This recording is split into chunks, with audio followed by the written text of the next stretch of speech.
LAGOODVIBE. Study of the project. To start the project, I had to check my physics courses to remind me of the relationship between watts, amps, and volts, to be able to measure exactly what would be the consumption of each device. For a synth or a computer, it is simple. You just have to connect it to the wattmeter.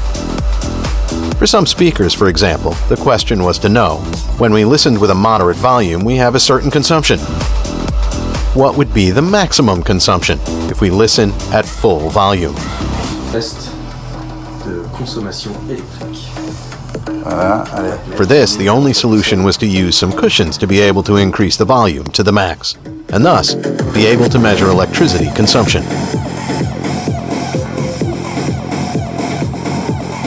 For example, the two Yamaha speakers in the subwoofer boxes at its peak were 264.6 watts per hour.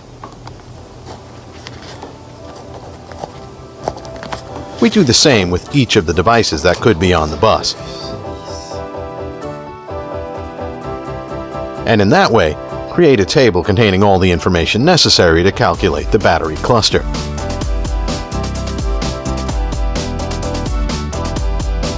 The second part of this study concerns the interior design. How to put together a recording studio, a shower, a kitchen, a cabin to record vocals or to record a musician, bedrooms, the space to store the material. So today with Raphael, we are working on the SketchUp, the final SketchUp to... For this, I asked my brother Raphael for help, who is very, very good at SketchUp, it must be said. I then asked him to model the bus in order to visualize the best solution. The 3D projection will allow us to determine the ideal studio place. I mean, instead of the room. Wait, that's good.